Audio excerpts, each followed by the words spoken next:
Welcome to Conversations with Dr. Skip Mason, pastor, preacher, historian, author, teacher, librarian, archivist, world traveler, collector, family historian, avid reader, and creator of the popular Vanishing Black Atlanta Facebook page. With a lot of folks who love history.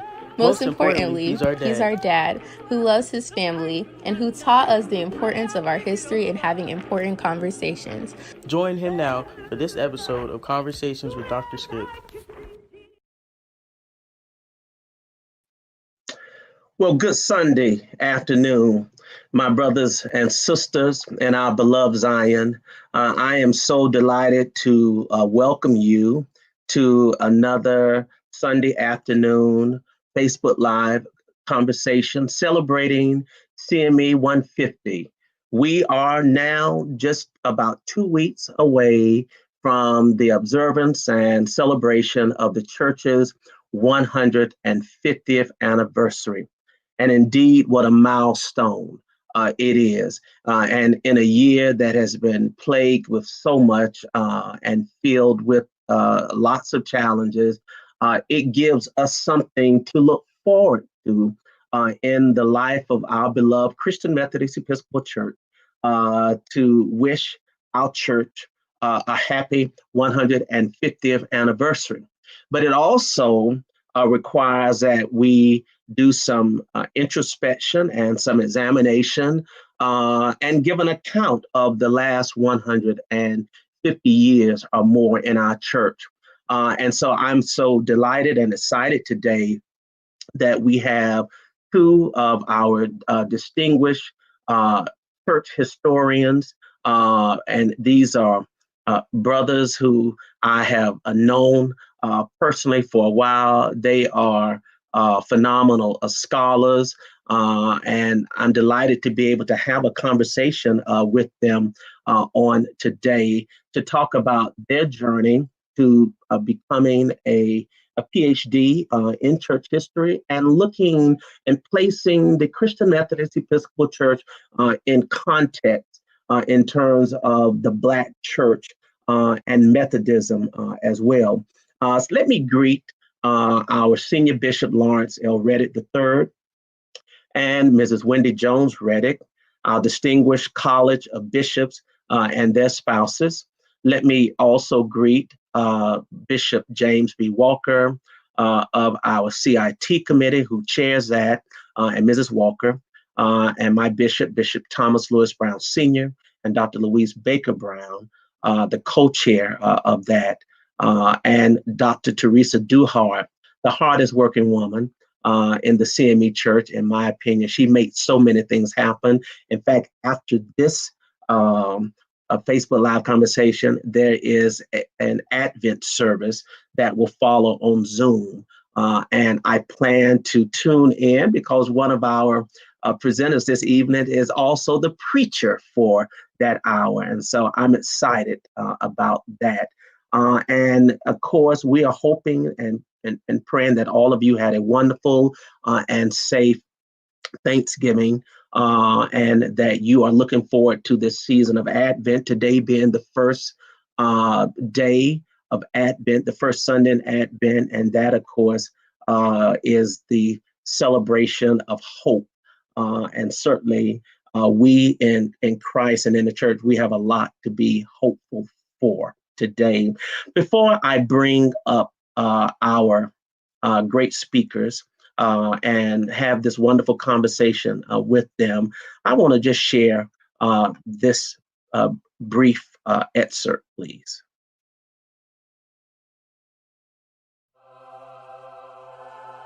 Every Methodist preacher in America left their homes and their parish on Christmas Eve, which is something that could not happen today. For them, the important place to be was to be in the church, forming this denomination, dealing with the business that it took to create a church that would serve the people. John Strawbridge is the historian at Lovely Lane United Methodist Church in Maryland. Lovely Lane Chapel was the site of the Christmas Conference of 1784. So they gathered all the preachers in America, more than about 86 preachers that they know of at the time, and planned to meet at the Lovely Lane Chapel on Christmas Eve, 1784, for the formation of a new denomination. and they met in conference for 10 days. They established a discipline, a book of worship. They ordained preachers, and they set aside Asbury as the first superintendent. It was 10 days of debates and struggles and accusations and reconciliations and the kinds of things that we do as Methodists, which is beautiful in its own way, to realize that this is not something that was handed down from the high on church, but that those people all came together as lay people. It's so important that the laity realize that they are not the audience, that they are the church. And I think that's really strong in Methodism, and I think that's really important that you realize that this is not a church where you go and leave it to the pastor. You are the church. You are expected to do the work that the church does. So it was that Christmas Eve conference in 1784 that established Methodism for the first time as its own denomination. So even though the movement began in England, as a church, Methodism was born at the Lovely Lane Chapel in 1784. Let me welcome these distinguished scholars and practitioners. We're delighted to have the Reverend Dr. Raymond Ron Somerville, who serves as Associate Professor of the History of Global Christianity at Christian Theological Seminary. He is strongly rooted in the African American church tradition.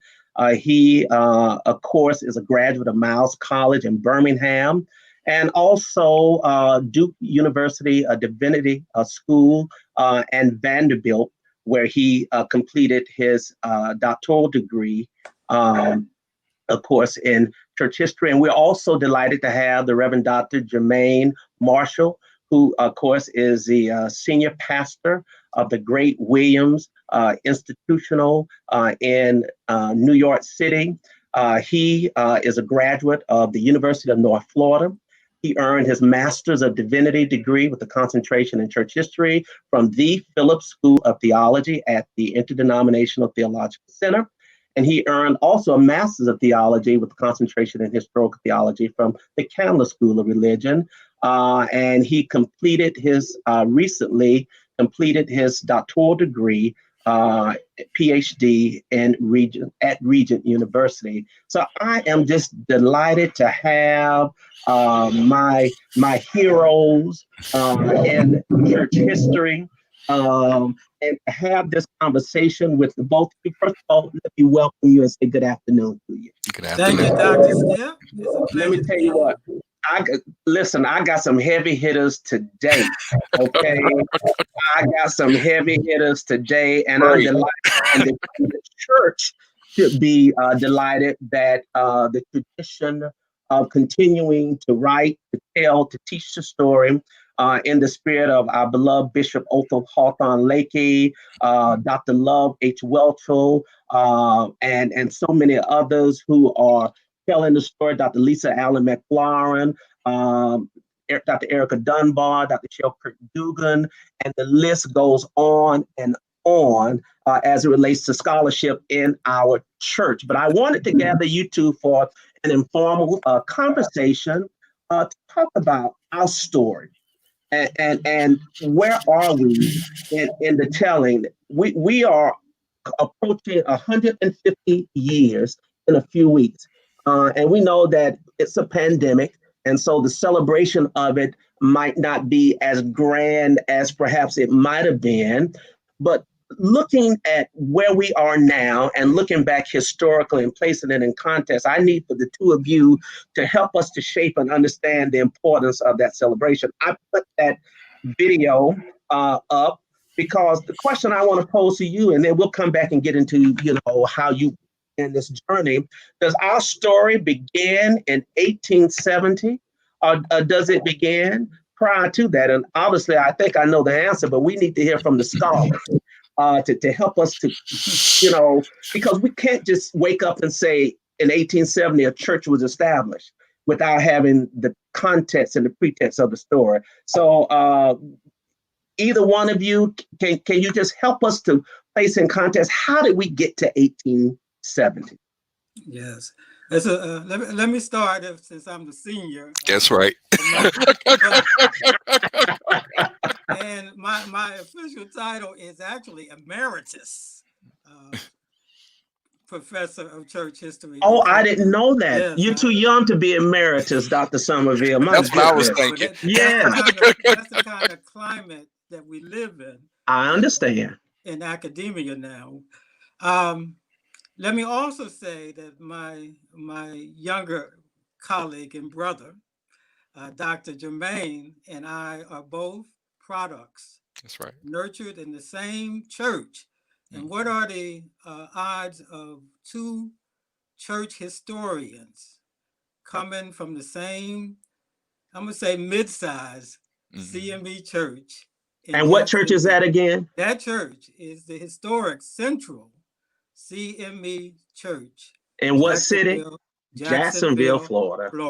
That's right. Yeah. Not only that, we have another outstanding scholar who that church produced, and that is Dr. Erica Dunbar. My goodness. That's right. So at least three. That speaks volume. It really does. Yes. Have been nurtured in that church. Yes. And so that's historic in and of itself. Amazing. Amazing. Yes. But the question of origins is one that naturally consumes the energy and interest of all historians, and that is, where do we begin telling our story? Do we begin in that great date that we learn in CME history, December 15th, 1870 in Jackson? Or do we begin earlier? Because as those of us who know the history of Methodism, the history of African Methodism, colored Methodism, we know that our history actually goes beyond that 1870 date. It's a historic marker. But for example, for those who grew up and who live in the southern United States, you know that there are churches all over the South that are older than 1870. That's true. And have on their cornerstones dates in 1850s, 1860s. And these I pastored one, Dr. Somerville. Embryonic colored Methodist churches who, though they were still a part of the Methodist Episcopal Church South, these were CME churches struggling to be born in 1870. So they were in the embryonic stages. Right. And so if we think about all of those churches that are 100 years old and older, and they are scattered throughout the South, we can trace our origin back to those churches that after the Southern Methodists gave us the opportunity to establish our own churches after our request, that after the Civil War, after the war was over, that we start our own churches on our initiative. This was our desire, our request, that they granted us the desire to do so, and said to us that if you can organize churches, colored churches and conferences, come back. This was in 1866 at the General Conference. Come back in 1870 and we will help you organize. And we had the quota, we had more than the amount of churches and conferences that were needed to organize. So we can start even before 1870. We can start in 1866. We can push it back. And for those historians like myself who have a Africana historical consciousness, we can go all the way back to Africa. Embryonic CMEs were in Africa. They were on the ships on the way to the states, United States, and what became the United States of America.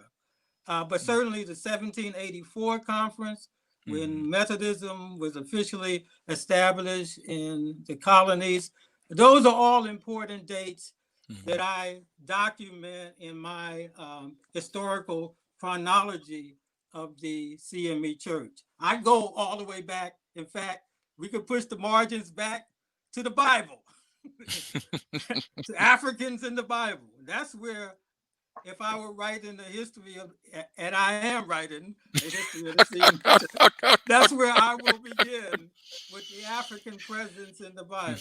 But I'll stop there. But 1870 is a commemorative date, but it is not the only date that we should acknowledge. Right. Dr. Marshall. Yeah, thank you.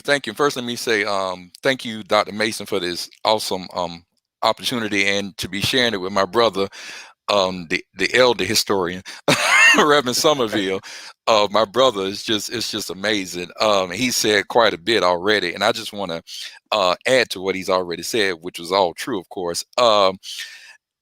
Being that we are a part of the Wesleyan tradition, of the Wesleyan family, I would say going even back to 1739, with the formation of the Holy Club, through the efforts of John and Charles Wesley at Oxford University, at Christ Church at Oxford University.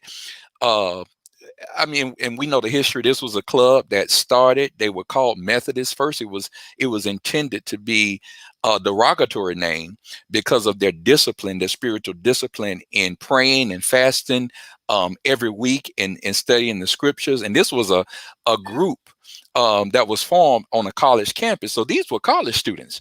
And of course, we know both John and Charles Wesley were born in an Anglican parish. Their father was an Anglican rector.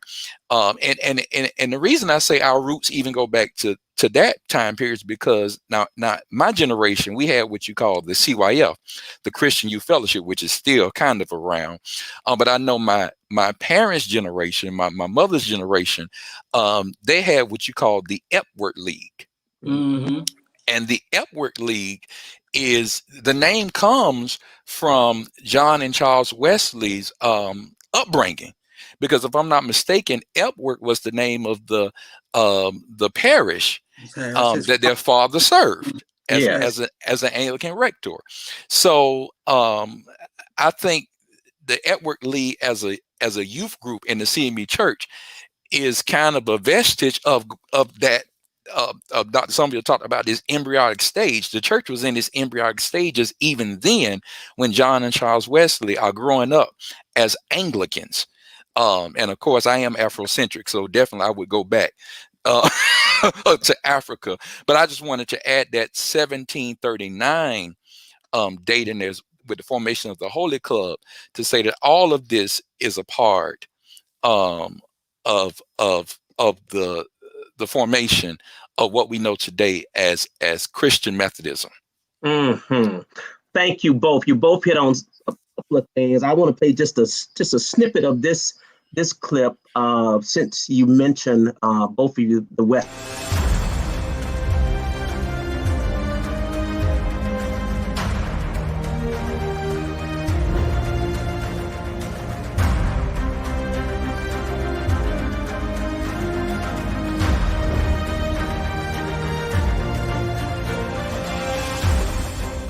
John Wesley was born in 1703, just before the Industrial Revolution took place, during a time when England was a firmly Anglican country. He was born in the small village of Epworth in the north of England, where his father served as the rector. This here is the family home where he would have grown up and spent his childhood.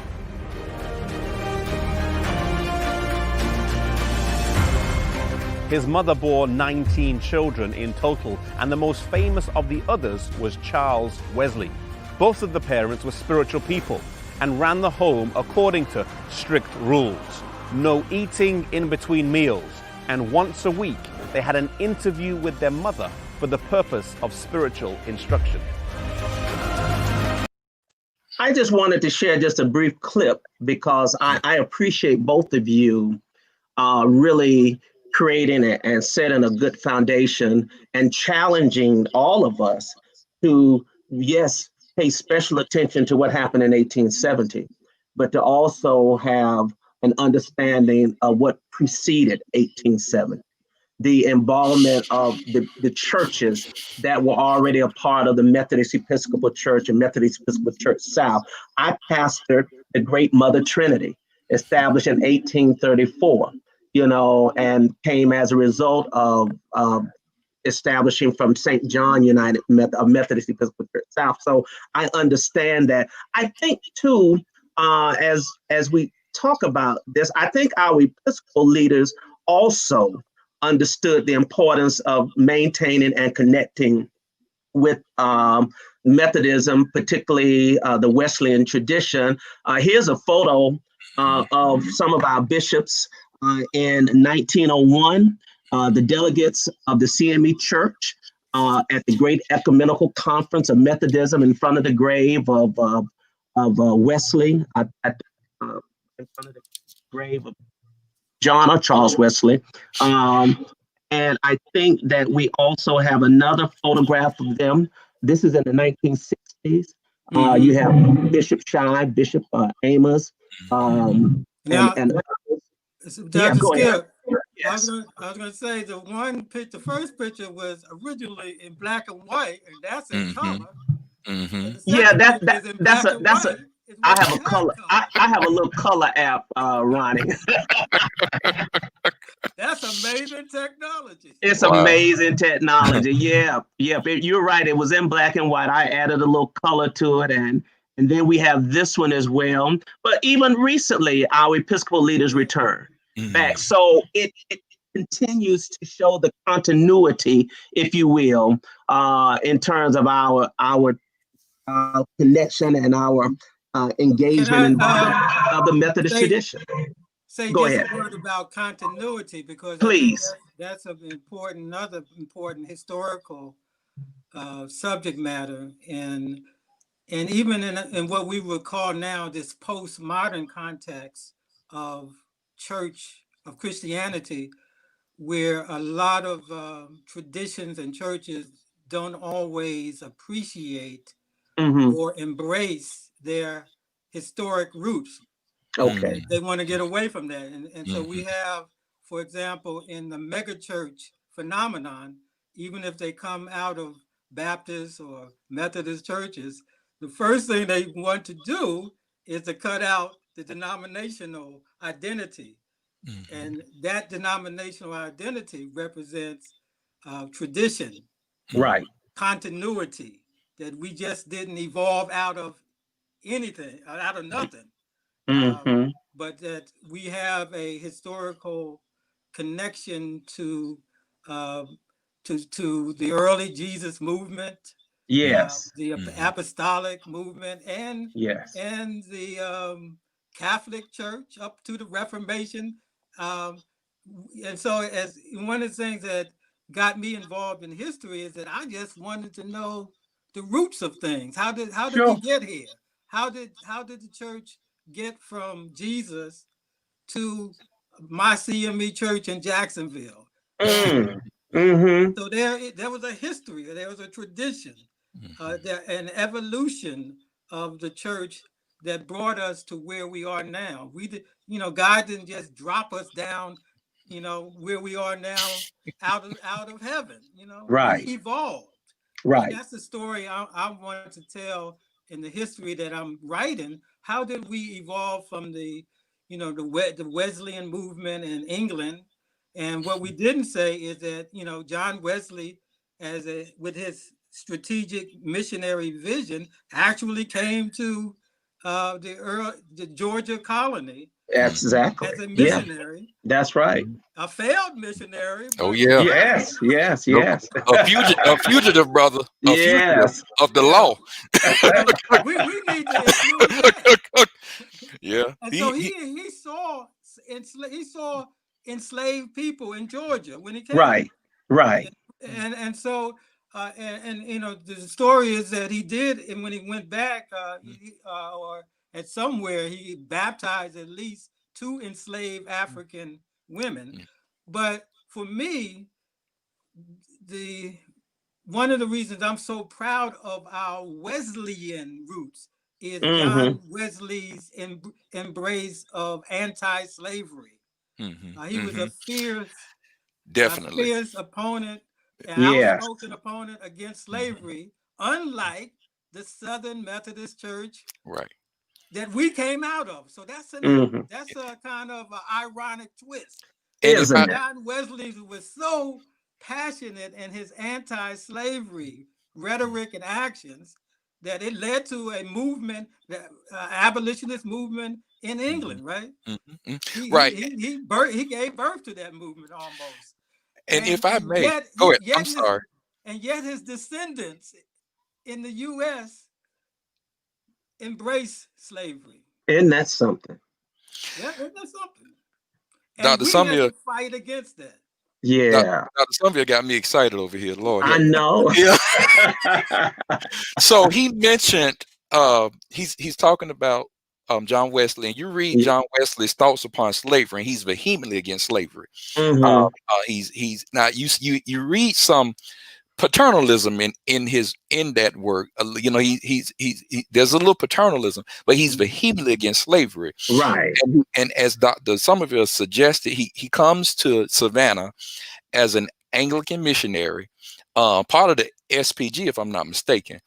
And I could be wrong on that, but I don't think I am. But he comes as a missionary, and he's unsuccessful. He has to flee Savannah via Charleston, and that's where he encounters the Moravians. But I want to make this point about Georgia, how important Georgia is to this story, because Georgia is found by James Oglethorpe, and it's founded really as a penal state. It's for English debtors who can't pay their debts. All right, and it starts off as a colony that is anti-slavery. In fact, I believe Georgia was the last of the 13 original colonies to even embrace slavery. And so George Whitefield, who, by the way, is a mentee of John Wesley.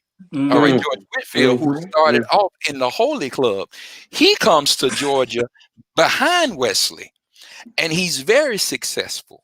Now, a little theology gonna come out of me here, and he starts off as a wonderful anti-slavery Methodist, and then he gets caught up with these Calvinists. Look out! And when he gets caught up with these Calvinists and becomes a Calvinist Methodist, he then embraces slavery. Yes, and uses Calvinist theology which is designed to justify slavery. And he is the one. It is George Whitefield who was a follower. Who was a follower, I should say, initially of John Wesley. In fact, they were very good friends. I think Wesley did his eulogy. They did. They ended up not liking each other, but Wesley did his eulogy. But what the point I want to make is Whitefield is successful as a missionary in Georgia, and he is the one who introduces slavery and actually talks the trustees of the colony of Georgia into legalizing slavery. Yeah.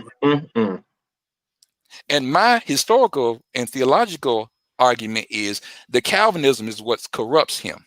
And anyway, I'm sorry, Dr. Somerville, you started something. I just wanted that was good, and I wanted to put Whitefield as well. No, listen, this is a conversation. We are flowing. The Holy Spirit is moving, and we just want to grasp at it so that as we celebrate, we know why we're celebrating. We know what has brought us.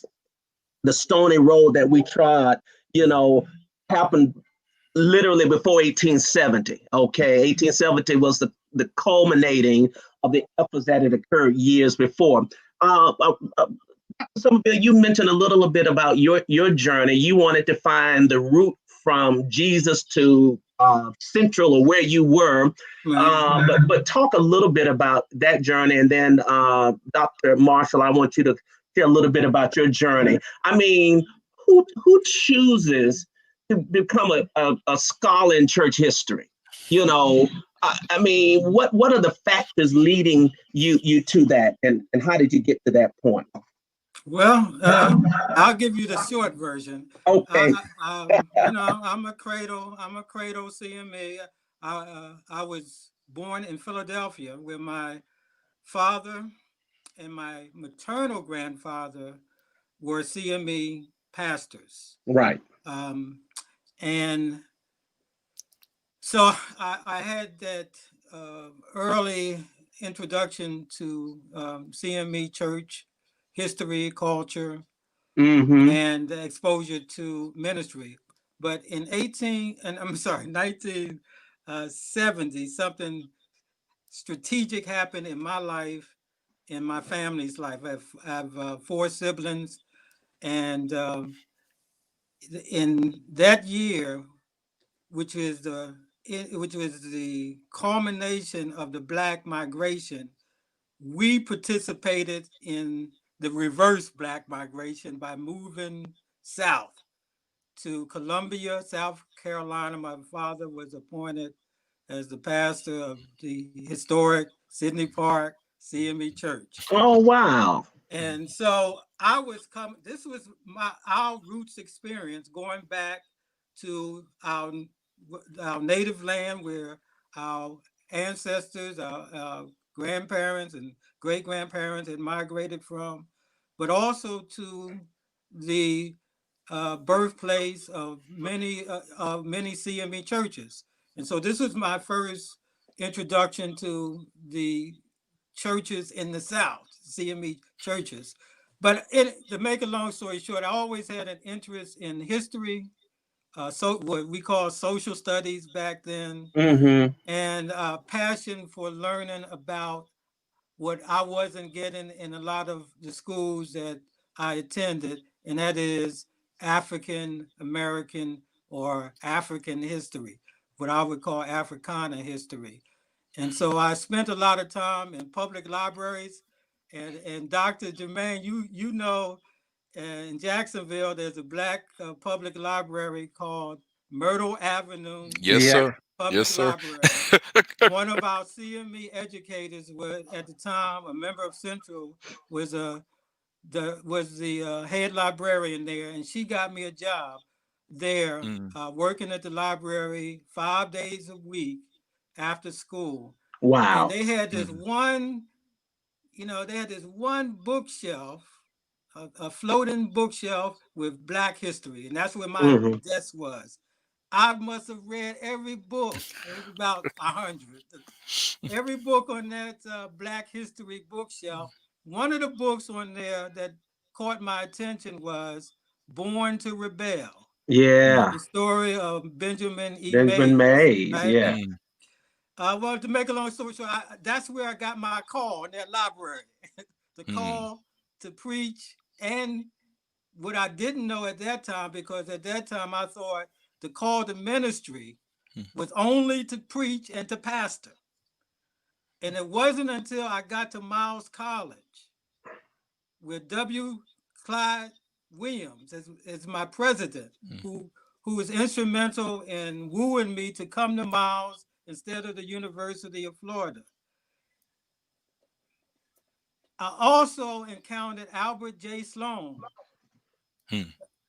the president who became president, and he said something to me and to the ministers under his charge there. He said, all of y'all don't have to become bishops. Some of you need to become scholars. Oh, I said, my goodness. okay, thank you. You just let me off the hook, because I want to be a scholar. And so I decided then, after seeing some dynamic preacher scholars at Miles, and one who had just left when I got there was W.H. Welcher. And you know what? When I left Miles and went to Duke, you know where he was? At Duke, finishing his PhD in church history. Finished his doctorate in church history. So he's a prime mentor of mine. Wow. That's great. It's fascinating that that Dr. Somerville were in there. The trajectory of our calling to academia is very similar, particularly with church history. I mean, as he said before, as we shared about Central, we both reared in the same church. I'm a fourth generation CME, born and raised in Central CME Church. My great grandfather was one of the pioneer founders of the church. My grandfather, Lemuel Webb, was the church's first director of Christian education, if I'm not mistaken. I think he was.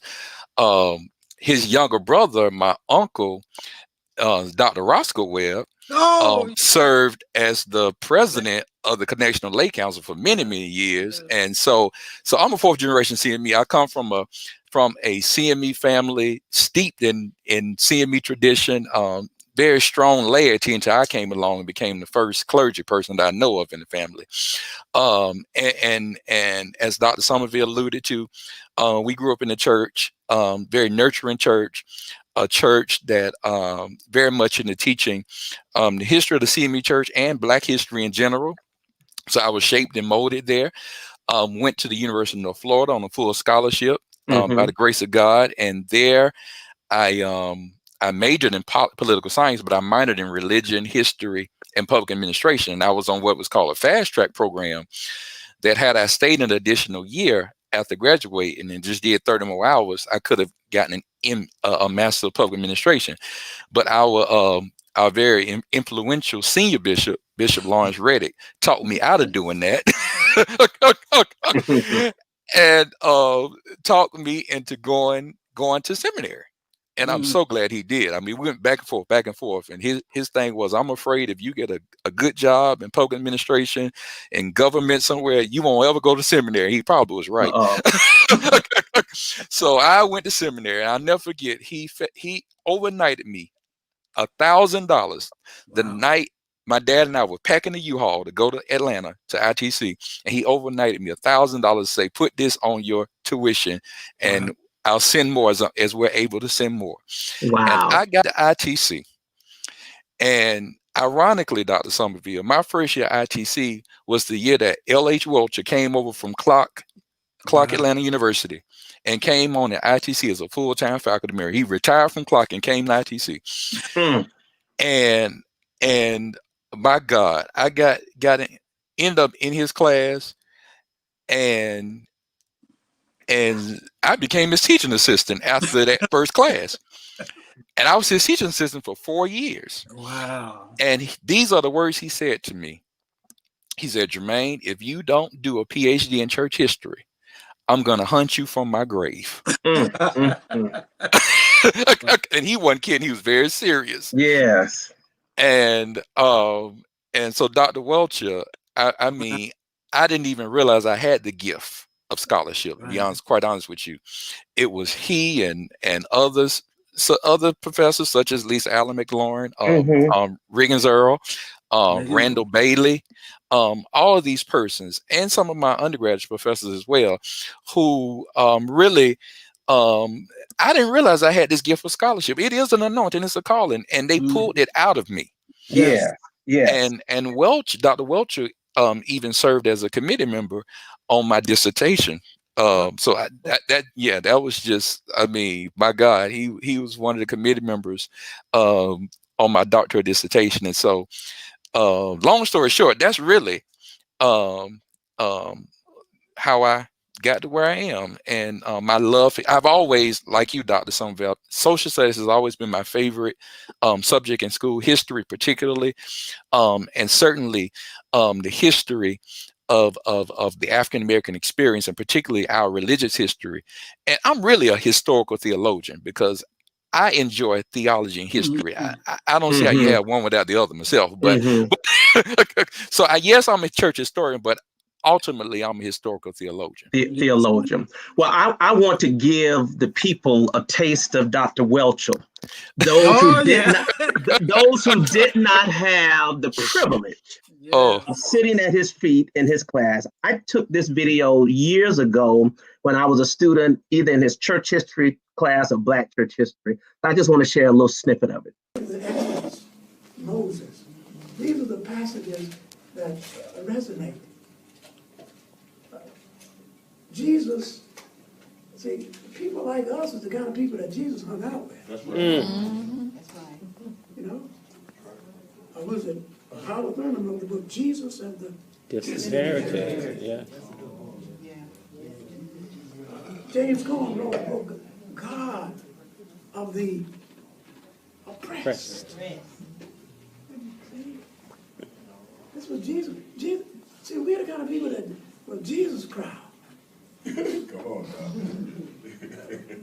We're the kind of people that Jesus said, you're the salt of the earth. Yeah. You're the light of the world. Yeah. Not the sugar of the earth, but the salt. Put the flavor. Seasoning. Like Morton salt. Yes, sir. We are tough people. That's right. Morton salt, the Montreal and Morton salt, it pours when it rains. Yeah. It doesn't get clogged up. We are peculiar people. A royal priesthood. Yeah. That's right. You talking about running? You're not going nowhere. They got nowhere to go. That's right. Let your bucket down. Wait a minute. Right here. Right here. Right now. That's what you do. Stand up. Stand tall. People can't ride your back when you stand. Yeah.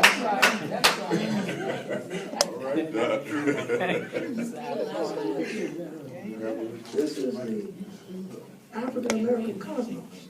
This is the kind of world that we live in. This is the kind of world that we shape. And this is what it talks about here in terms of this. And it's not about rugged individualism. It's about communalism. Okay? In the African philosophy, the individual his personality is determined by the community. Communal people, in terms of that emphasis, in terms of that particular aspect. W.B. Du Bois recognized. What did he say? What attracted him about slave religion was the preacher, the music, and the prancing.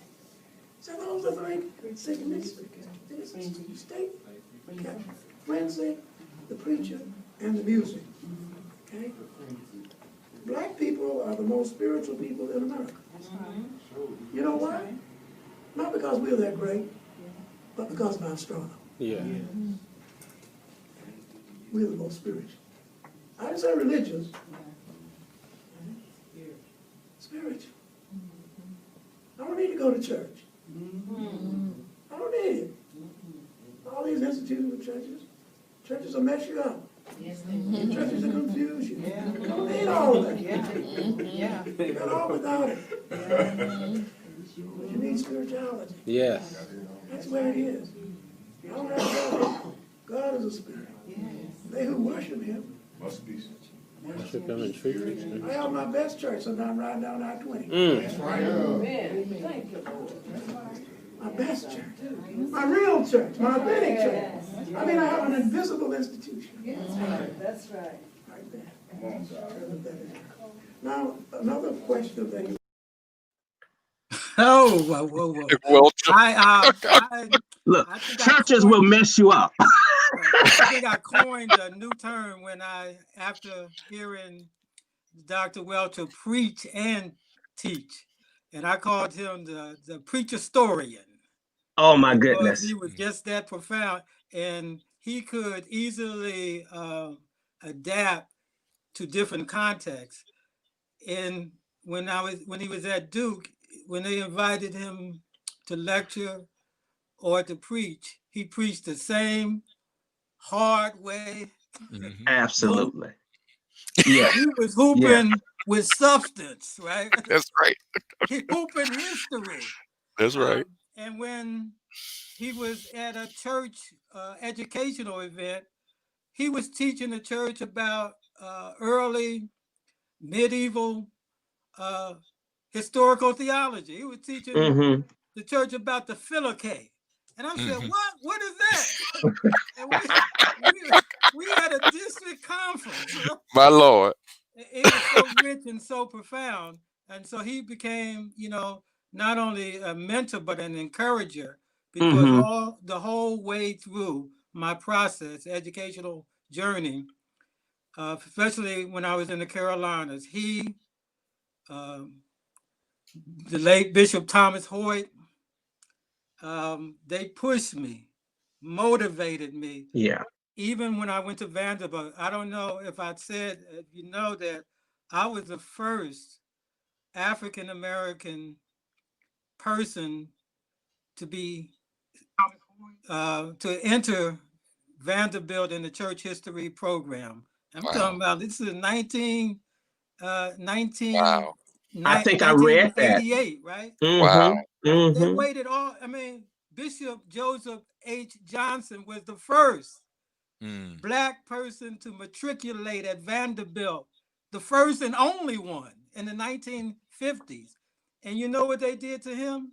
They said, even though he already had a BD or MDiv degree, he had a BA, he even had a doctorate. That's right, from Olive. From Olive. From Olive, yes, sir. When they let him, we can only let you in if you earn another BD. That's right. Another BD. That you are worthy to work on a PhD. And he did it. And of course he did. He paved the way for us. Yeah. Yeah. He was a scholar who paved the way for us. Yeah. And he had to, but you know what? He had the support of the church. He had the support of his bishop, who worked with Vanderbilt was a Methodist school. And so they worked behind the scenes to get a stellar candidate into Vanderbilt to pave the way for us. Now, one other thing, I'll quit, and going back to the Duke, when I was in seminary at Duke, one of the major studies on the Black church was produced by C. Eric Lincoln and Lawrence Mamiya, called The Black Church in the African American Experience.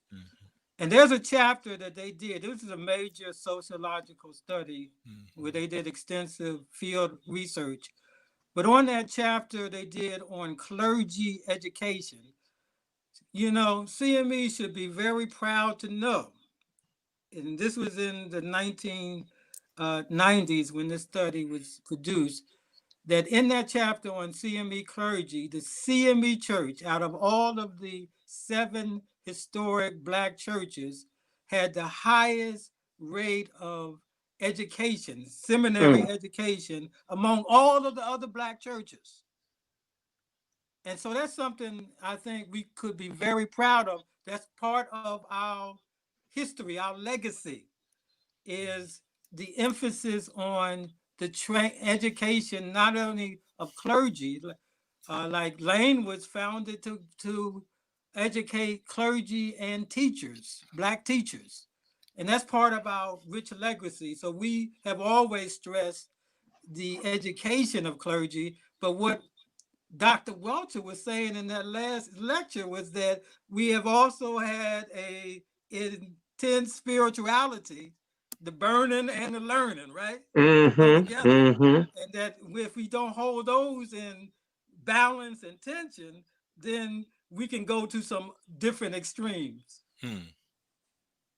Yes, indeed. I want both of you to chime in on what has been the impact of the CME Church. You mentioned education, obviously.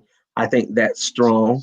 But what has been our impact? What challenges have we had to face as a denomination?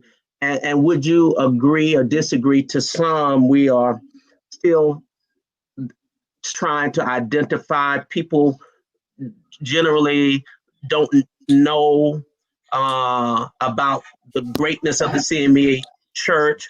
They think we're a spinoff of the African Methodist Episcopal Church.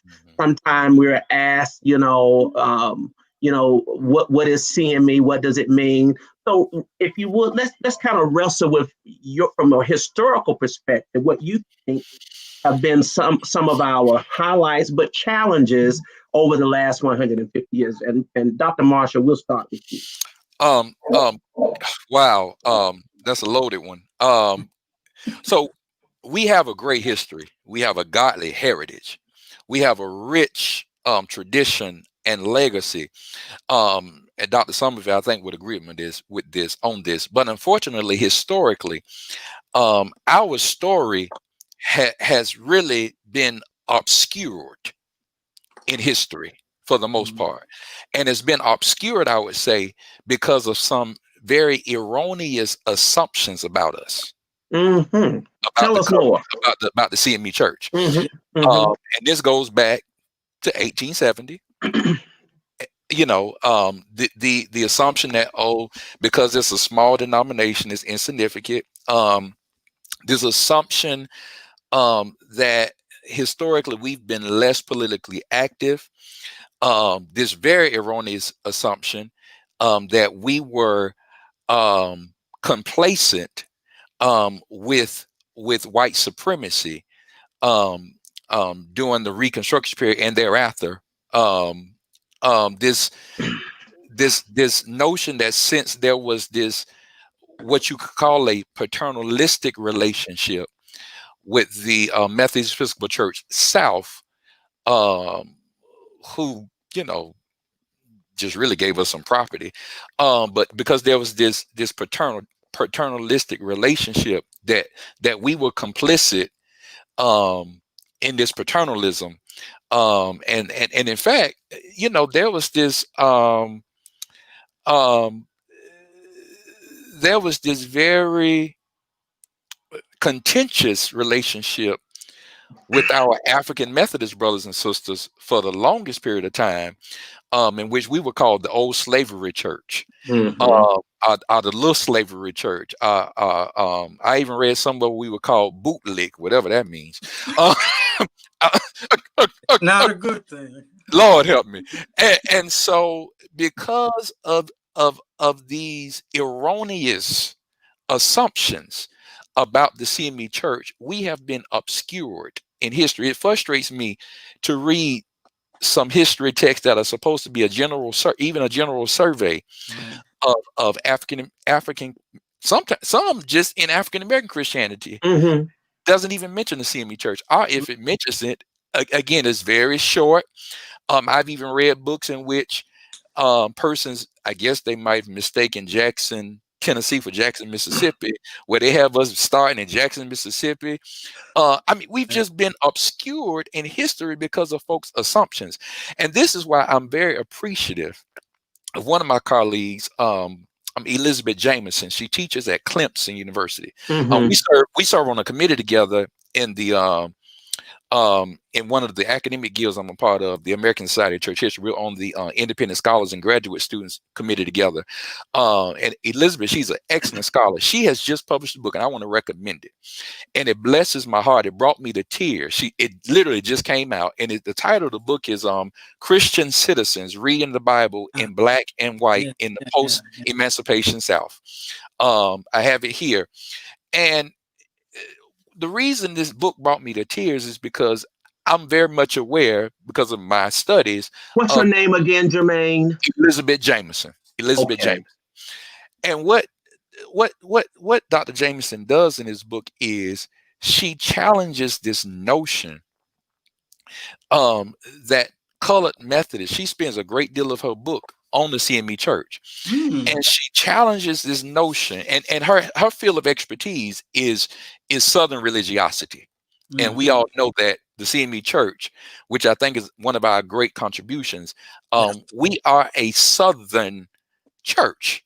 You know, we of the three Black Methodist denominations, major Black Methodist denominations, we're the only one that starts in a Southern context. AMEs, Zions are both essentially Northern churches, even though of course they have churches in the South. But her one of her primary arguments in this book, and it's just a fascinating book, is that the CME Church was not complacent in light of white supremacy. That yes, there was this paternalistic relationship with the Methodist Episcopal Church South, but to suggest that CMEs was complicit or complacent with white supremacy is erroneous. She brings out several examples from the Christian Index back in those days, Mhm. in which CME clergy and laity are challenging what she calls this conservative apolitical Christian piety. That's what she calls it, a conservative apolitical Christian piety, which was stipulated in agreement with the Methodist Episcopal Church South in order for them to give us properties that we had built as slaves, by the way. So really ours anyway. Right. So I'm very appreciative to Jameson's work, because I'm telling you, about 80% of her book is on the CME Church. Wow. And Wow. and it is groundbreaking, because Dr. Somerville will tell you, and I'm gonna be quiet, he will tell you that in most, particularly, and she's Anglo, by the way, I just want to make that clear. Okay. Particularly among them, and even among our own scholars in Black religiosity, they obscure us because of these assumptions. Go ahead. Yeah. Go ahead, Dr. And Somerville. you're so right about the obscuring of the CME Church, and even the, belittling of the CME Church. The AME historiographer, Dickerson. Yes. Dickerson at Vanderbilt. He was on Dennis Dickerson. He just produced a massive, sure did, new history of the AME Church. Yes, sir. The AME Church, a history, about 600 pages. Wow. And of course, since he was on my dissertation committee, I was interested in what he had to say about the CME Church. And he may have, out of that 600 pages, 2 or 3 references to the CME Church. And so, in the whole book? Huh? In the whole entire book? Yes. What did you say? I said in the entire book, only 2 or 3 references. Right. That's it. Yeah. And so I said, well, how disappointing. We haven't made much progress, if that's all you can say about the CME Church. But anyway, I think Dr. Jermaine is right. One of our strengths is our sense of place in the South. Right. And which I document in my book is that was the untold story of the civil rights movement, is that in place after place across the South, the CME Church were already embedded in these communities and were the grassroots leaders. Right. So that when SCLC or SNCC came in, the CME Church already had the shock troops for the movement. That's what Dr. King found in Birmingham when he got there with SCLC, Project Confrontation. Who was already there? L.H. Welcher. Pitts was there. Yes. And other CMEs who were already there who had already tapped into the movement. In Nashville, who was already there? Joseph Johnson was already there. And the students at Miles and Lane were already primed to be engaged in the movement. Right. So that strength of place as a grassroots Southern-based denomination, and some people would say now, even within the CME Church, that we are still very Southern-based, have a Southern ethos. Most of our leaders bishops are still born and raised in the South. Sure. Right, and we operate on that. Now, I would push the church to say not everything that we inherited from our, forebears was, necessarily positive. I mean, we look, for example, when the Methodist Episcopal Church South bequeathed to us the land and made that deal with us about how we use our churches, they also gave us, a discipline. They also gave us a very authoritarian, hierarchical model of the church. Right? We're still living with that. I had an interview with a bishop for my book. He said to me no less than 10 times that every decision that's made in every key decision that's made in the CME church is made by a bishop. And so I tried to push back a little. I said, do lay people have a voice? Do clergy have a voice? He said, every major decision has been made by a bishop. I think several things I wanted to say here, and I'll start where Dr. Somerville has left off at. I think we make a grave mistake though when we place everything at the feet of the College of Bishops, because while they do have great executive authority because of the structure of our church, the major stuff is interesting. You say that because the major stuff is really in the hands of the legislative body, or at least should be, which is the General Conference. And you know, I'm now the Secretary of General Conference. I wasn't in 14, but what I have noticed in the last at least two quadrennials, at least two General Conferences, probably three, well, last two for sure. There have been some recommendations that have come from the Episcopal Address from the College of Bishops that have actually been rejected by the General Conference. I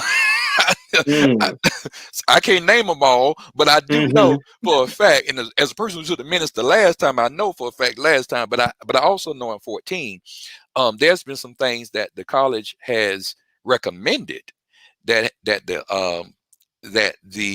General Conference has rejected. So it's interesting you in that, Dr. Somerville, but I want to go back to this this notion of the CME church being the little slavery church or the old slavery church, and this contentious relationship between particularly the AMEs and the CMEs, the colored Methodists.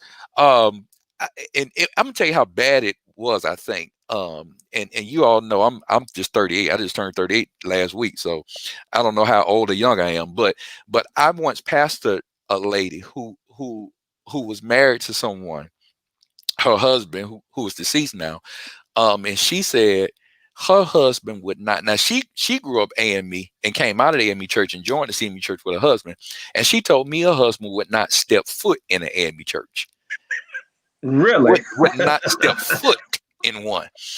And so I think it goes back to historically, after the Civil War, when there was a question of what is going to happen with these colored members of the Methodist Church South, we know the history. The AMEs sent evangelists down to the South.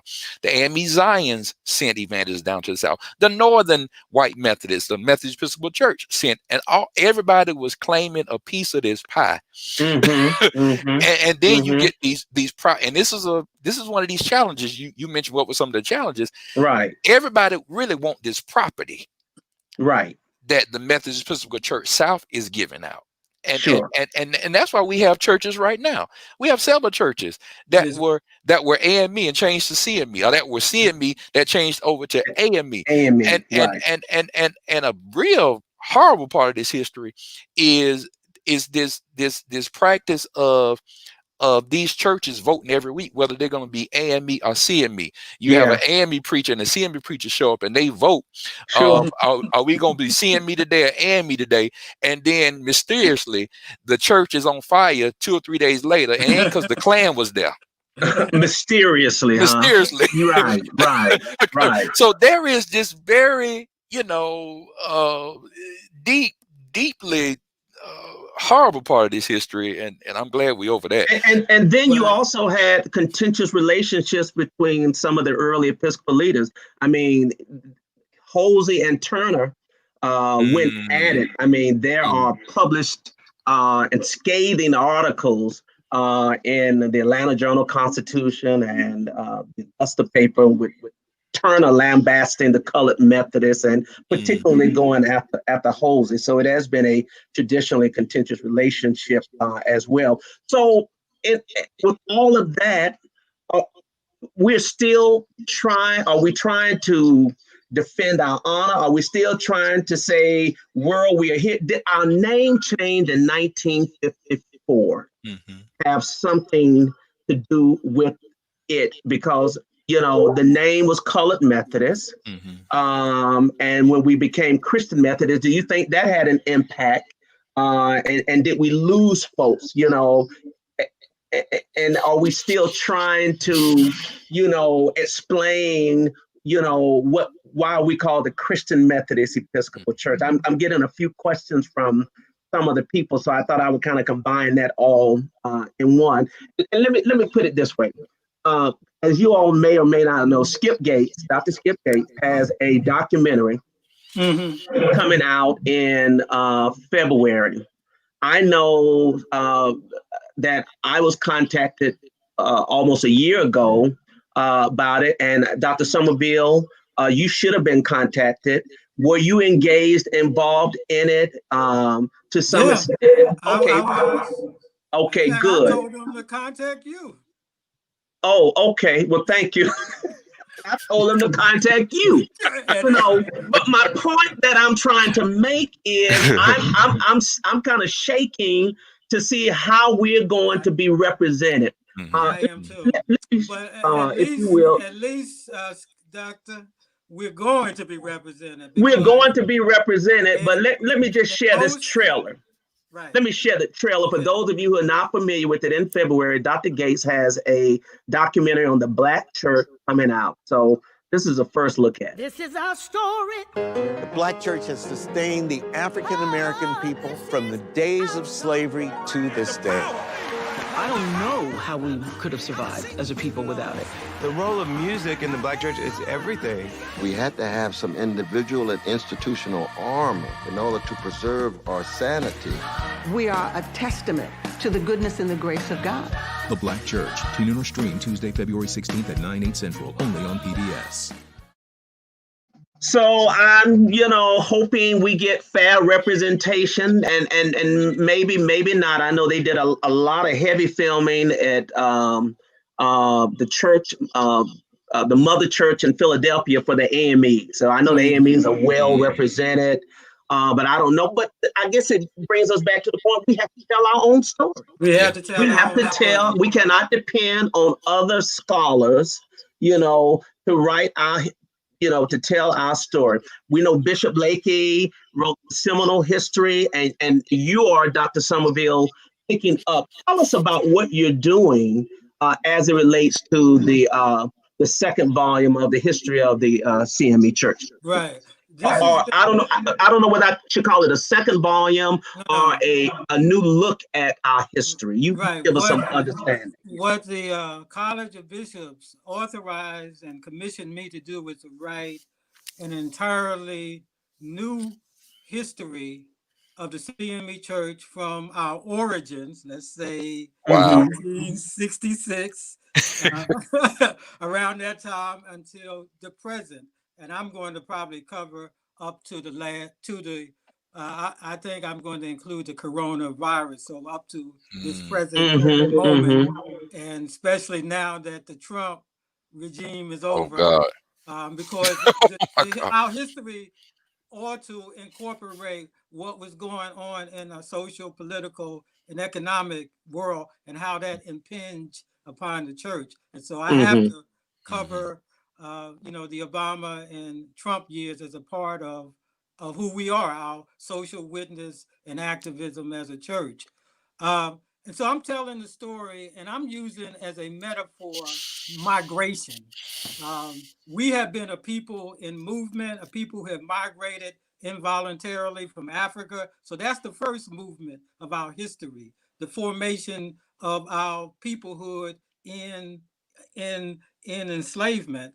And then, of course, the freedom movement, that wonderful period of time during the Reconstruction era where we had this experiment in freedom to really create new institutions, schools, and churches that were independent of the white structure, the white institutions.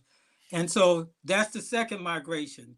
The third migration is the Great Migration. How did we get churches in California, Texas, the Midwest, where I am right now, Philadelphia? How did we begin to migrate out of the South and carry that Southern ethos, that colored Methodism out of the church. And we, you know what, you look at these, how the mode of travel of some of these bishops and missionaries, pioneers, you know, they were walking. Bishop Lane was walking the church. Yes, Riding yes, mules and yes. horses, and even before the motor car, you know, automobile, they would Bishop take Miles sitting down and pulling his shoes off, you know, and right. and all of that. Yeah, So we yeah. were migratory. We weren't always stationary. Right? We had Right. to migrate. But so I'm telling that story of journeys of the church, but not just physical, but also the intellectual, theological journeys that how we evolved as a church. The journey of women. I mean, we look at we look at the church now, and we think lay people always had a right to vote in church conferences or to participate. Right. That hasn't been the case. Right, And right. we know women didn't always have the right to vote and participate in so the journey of women, and so I'm including within the larger migrations these internal stories of migration, how we evolved. And we haven't said anything today about how our church migrated outside the borders of the U.S. Right. We haven't said where our church is growing the fastest, right? Yeah, yeah. On the continent, in the motherland, in Africa. Right. And we cannot use that same paternalistic mindset in telling our story and minimizing Talk, Dr. their Somerville. contribution. Yeah, yeah, yeah. You're right. You are so right. And to my friends who always text me and message me afterwards why you didn't have any female scholars on, I did invite two. Isn't that right, Dr. Marshall? That's right. I invited two. I can attest. And they were unavailable today. Okay, so I don't want to hear y'all miles later on when y'all shoot me a text. Okay, because I know you are. We can't tell the story, the narrative of the CME Church without the role of women. And it Absolutely. always intrigues me how we can tell the story of our organizational meeting as if no women were even present. Not even in the kitchen. I know those men didn't cook their own food, didn't serve themselves, to serve each other. I wanted to add to Dr. Somerville's. I'm so excited about this forthcoming publication from him. The church I'm currently pastoring is a product of this Williams Institutional. A part of that migration, I think the first and second migration, is the institutional church movement. The institutional church, and the purpose of maybe the 1890s to the 1930s or so, I think. The purpose of the institutional church movement was to meet the needs of persons who migrated from the South to the North and to the Midwest, and so Bishop Bell founded this church, Williams Institutional, where I'm serving now, in 1919. He founded this church as a part of the institutional church movement to meet the needs of Black folk who had migrated to New York City. That's right. And the institute, and founded it in a room of a theater, by the way. That's right. And the purpose of these institutional churches were to be centers of education, centers for work development, centers for people to get housing resources and food. And we're talking in the 1919. Right.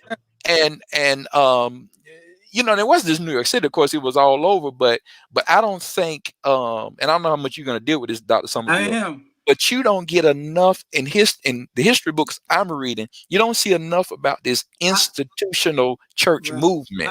I found some actual documentation on the founding of that church at the Lane College archives. And I'm going to definitely include. I have some personal history at that church as well. But let me say, I have an aunt who just passed, whose mother was mother-in-law was a minister, and I was a ring bearer in my This is aunt's. the old church for anyone who's watching. Yeah, right. Old church. And it was a black. It was a theater for black entertainment. It was the Lafayette Theater. The Lafayette Theater. I just think that's mind-boggling. Yeah. And I served at that church as a college student, a Miles College student. I did a not work study, but a summer internship there under Reverend Dr. Alex Chambers.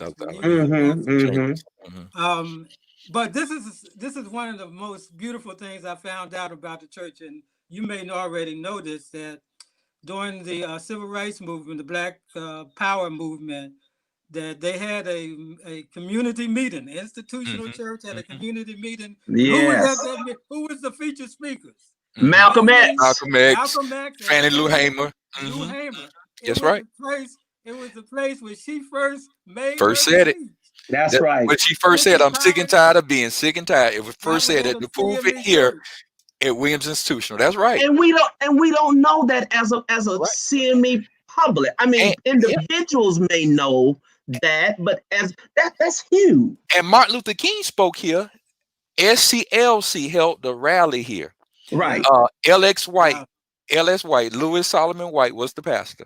Wow. 2 days before he was stabbed. You know, he was stabbed here in Harlem. That's right. And they saved his life at Harlem Hospital. He spoke at Williams Institutional 2 days before he was stabbed at a rally. Yeah. When New York tells the story of the black churches, they tell the story of Abyssinia. Yes, yes. They tell the story of the Mother Liberty. I mean, the Mother AME Zion Church.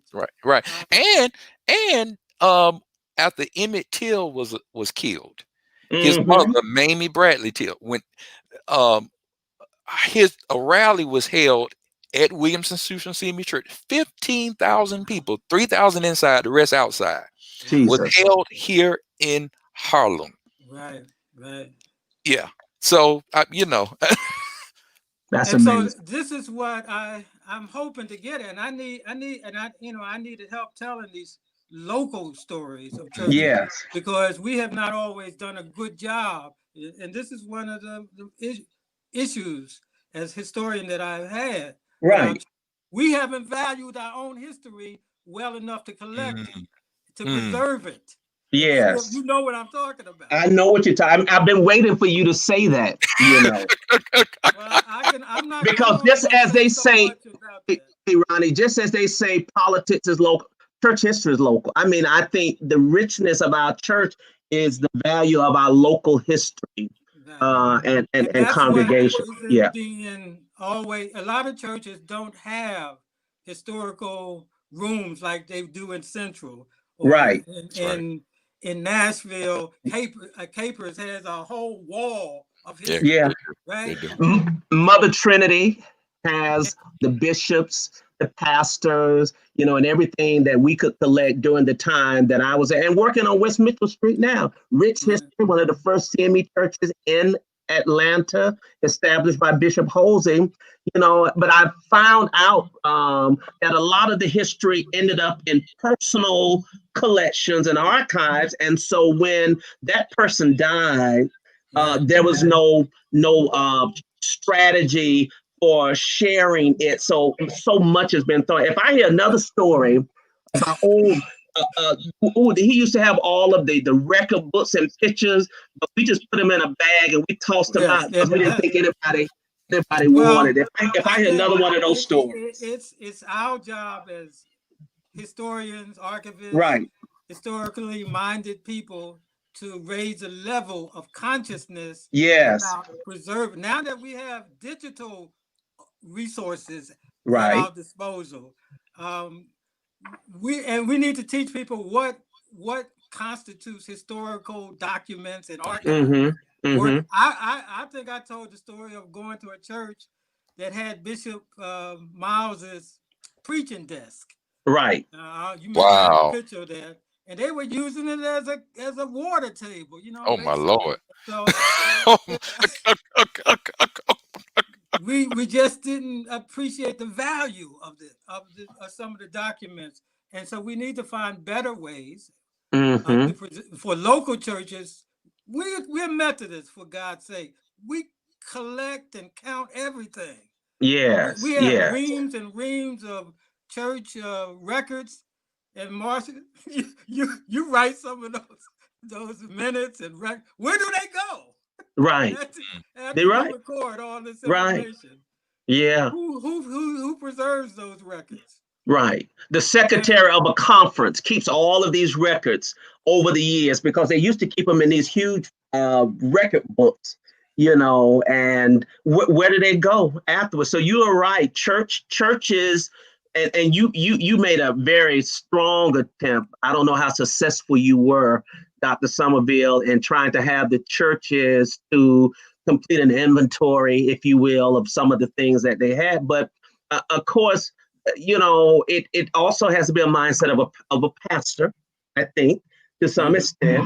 You know, if the pastor is not interested, to make sure that there's someone in the church, and typically every church has that church historian, okay, or had a church historian at one time. Well, I ran into a church in Tennessee that invited me to, you know, come and preach for their church anniversary, and I said, "Well, send me a copy of your history." They said, "No, we don't have a written copy. We have an oral history. Every year we have the same woman to get up and share that oral history."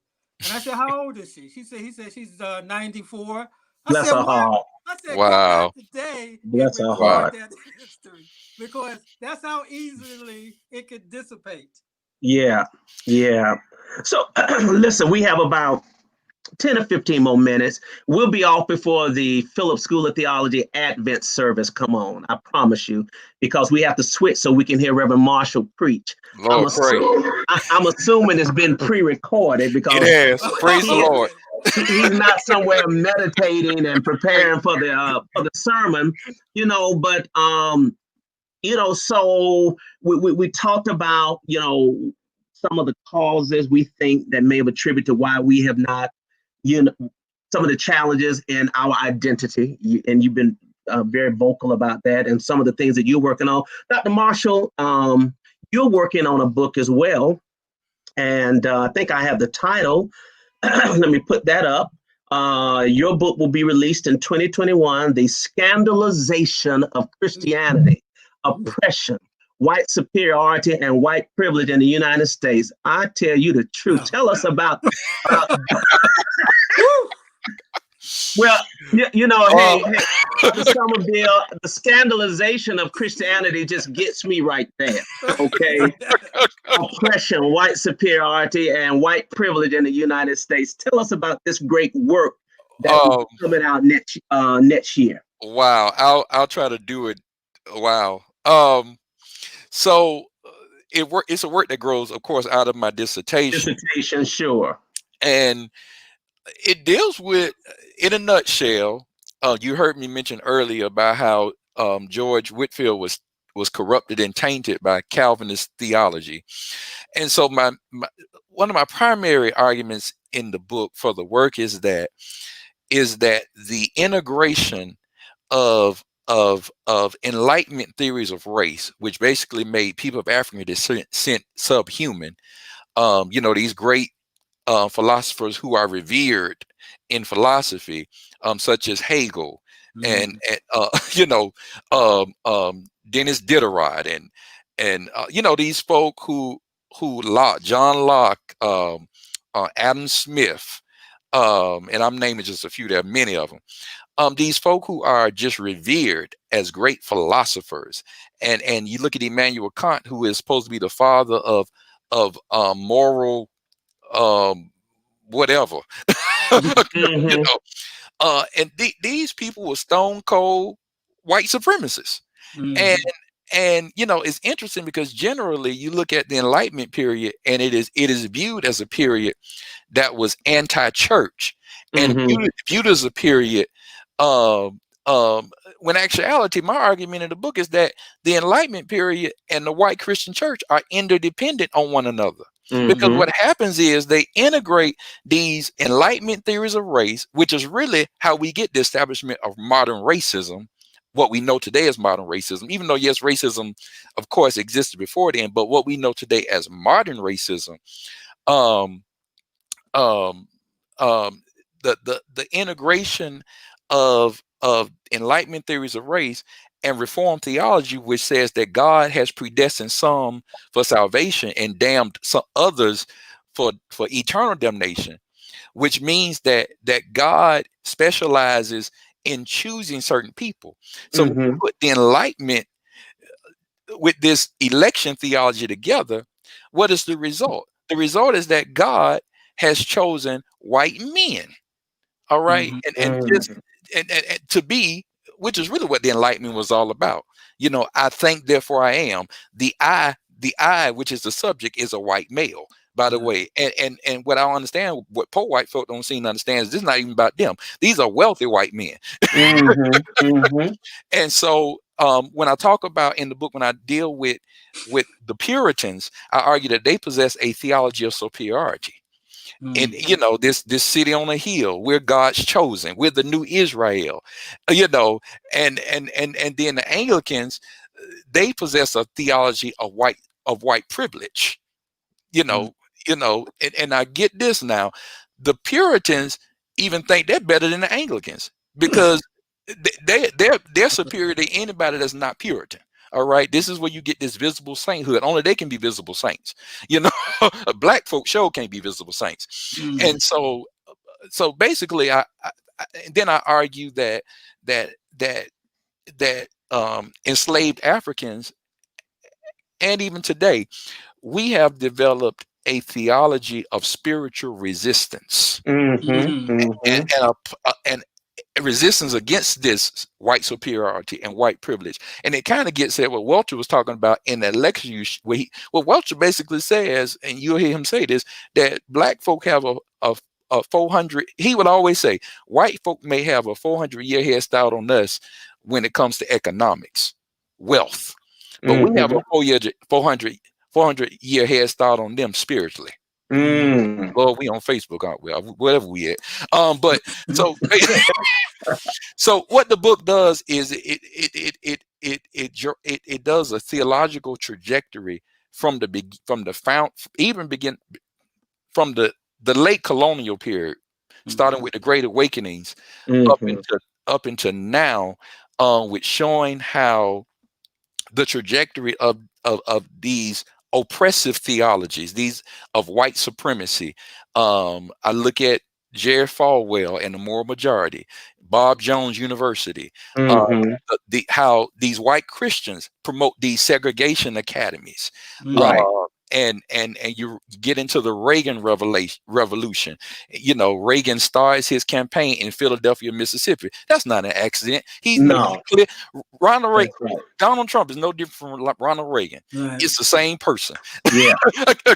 He's making a clear signal to white supremacists. I'm your candidate. Right. That's right. So that's That's rich. Listen, I'm waiting on that. I tell you, I need to go on and finish up my little book before these two major blockbusters come out next year. I'm doing a little treatment on the bishops in their own words, which is scheduled to come out hopefully by February. And I'm just, using their words and letting them speak, those alive and from the grave. As well, because I think that we can find some words of wisdom and inspiration to challenge us in this 150th year.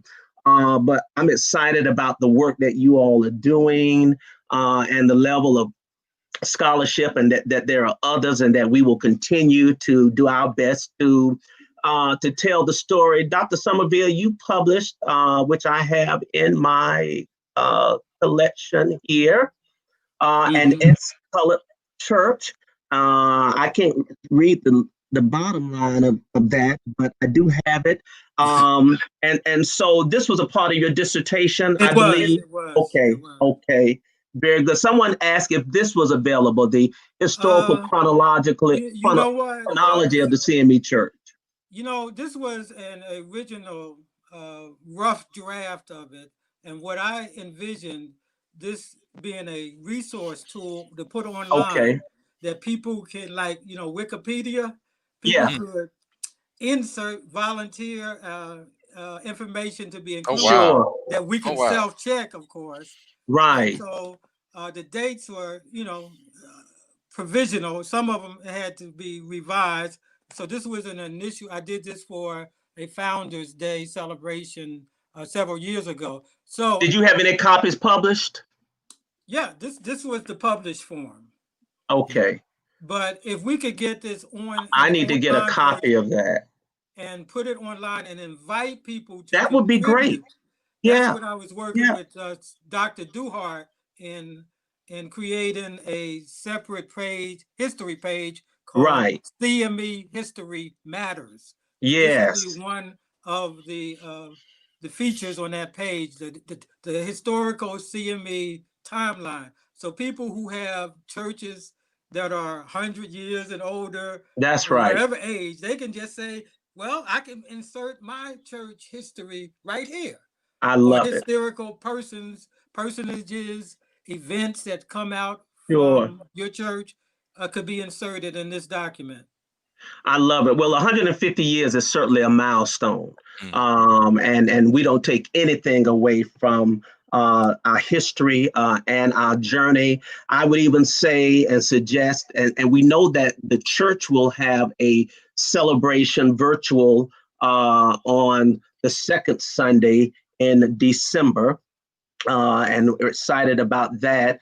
The West Mitchell Street family will be celebrating our 150th on Sunday, December the 13th at 10 a.m. with Bishop Lakey as our guest preacher. I would say that every church in our Zion ought to be celebrating that Sunday morning and say something about 150 years of service and serving God's people. And we pray that they would certainly do that. I want to give you an opportunity to make any closing remarks that you like to make. I also want to mention too that we continued, you know, to study the literature. I'm always interested, as you all are and have been, about how our church is treated, you know, in other volumes by some of the other scholars outside of the CME Church. And I'm just astonished at Dennis. I know Dennis well. I've known him for years. I'm gonna get the book first before I send him a hot, nasty text about not including more of the interesting relationship between the AME Church. I got to read it first before I, you know, send an emotional text. It's a magisterial history. Oh, I'm sure. You said how many pages? It's about 600 pages. Yeah, I have it. I just got it. And that's the same number of pages in Obama's book. My God. Yeah. That's a lot. That's a lot. It's one volume.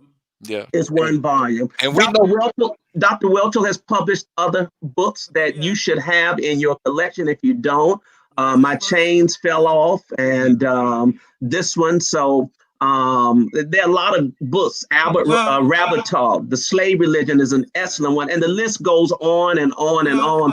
Dr. Skip, that was another thing I want to make available to the CME public is I'm developing a multi-volume bibliography of resources on the CME Church, written by CMEs, dissertations, books, you know, articles. I can't wait to find the M section to see what's listed in the M section. I just want to.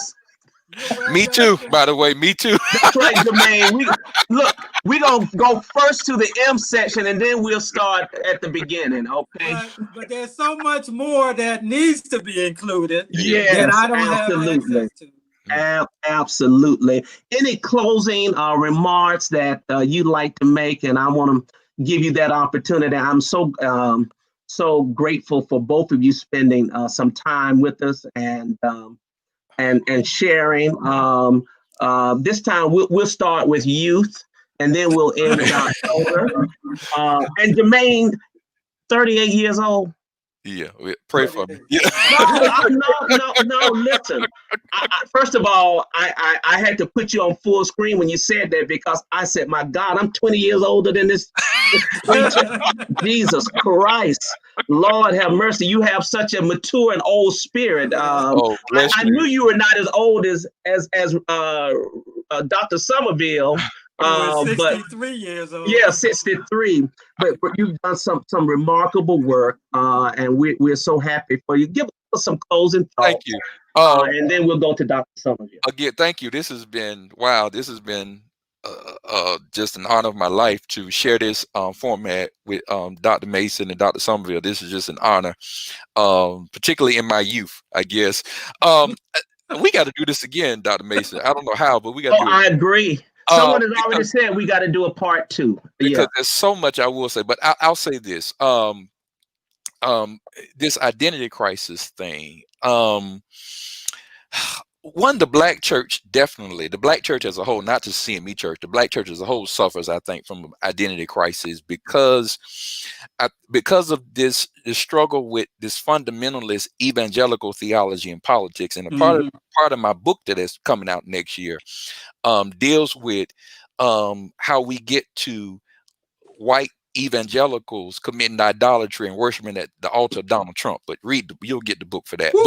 But this fundamentalist evangelical, and historically, and Dr. Somerville, I think, would agree with me, if you go back to the North African Donatist controversy, black folk have always been politically liberal and socially conservative. And so this struggle, how the black church struggles with these issues. I mean, we at a place now, you can't just well, we're not going to deal with that. We're just going to make our statement and not deal with it. We're not there anymore. That's look at what the United Methodist Church is going through now. Right. So even though it's not, I know the United Methodist is not a black church necessarily, but a historical black church. But what I am saying is we're going to have to wrestle with these issues as well. And so I think that's a challenge for us. Also, this prosperity gospel and word of faith movement and the rise of these mega churches is another challenge for us. And I'll just close with this. And I think we need to do this again because yes. I might get some hate mail on this, but I'm gonna say it. It's interesting with this whole conversation on the taking down of Confederate monuments, and listen, I'm all for it. I mean, I do understand the point that they're for historical people, so people know history.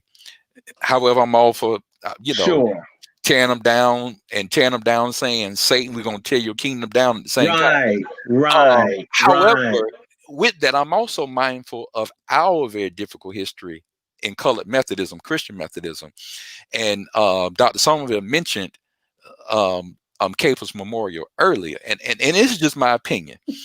If we're gonna be in support of taking down Confederate monuments, which I'm all in favor of, believe me, I'm all in favor of, then we need to also struggle and deal with the fact that we need to change the names of some of these churches we have that are named after pro-slavery theoreticians, pro-slavery theologians, and William Capers was a pro-slavery theologian, and Capers Memorial is named after William Capers. And so I'm just gonna leave that there. I think they called that's a good place to leave it. Listen, after Dr. Somerville, we got to close because Dr. Duhar said she has to. Oh, she on time. Oh boy. For the other one. So Dr. Somerville, make your closing remarks, and then all I'm going to say is that I'm honored to serve as the CME historian commissioned to write a new history of the CME Church, and with all of the young and upcoming scholars and historians in the church, I know that our history is in good hands. Yes, it is. Whereas when I was a student in Nashville in the 80s and 90s, working on my dissertation, and a member of Capers Memorial, advocated hard. Lord Jesus. Changing that name. Praise the Lord. is on a historical marker now. Yes. So it's going to be doubly hard to change. Wow. but that is something to wrestle with, because I think it signifies even something more than a name. It signifies a whole history that we carry. That some of that history is painful and messy. Right? Yeah. And that's one of the living embodiments of that messiness of our history. Complicated nature. History is not always the good guys and the bad guys. No, it's That's messy. true. Messiness. That is so true. And when we tell our story, we got to tell all the story, not just the good part. That's right. I'm going to have you all back. We're going to continue this discussion. I appreciate you all very much and pray God's blessings are on you. And as they say, the story continues. And we are blessed to have Dr. Raymond Somerville and Dr. May Marshall who continue in the wonderful tradition of our beloved Bishop Lakey and other great scholars to continue to tell our story. And the best is yet to come. Thank you all for joining me. Gotta get off quickly so Dr. Duhar can do her thing for the Phillips School of Theology Advent. Join us at 7:00 p.m. For the Advent service. She sent the Zoom information out. We want to see you there because Dr. Marsha, who is a preacher, is going to bring it on today. God bless you, brothers. You all take care. All right. Thank you. God bless. Thank you so much. All right. Goodbye, everybody. We'll see you next week. Miles College that Sunday. The president and Bishop Jefferson Snorton and others will be with us.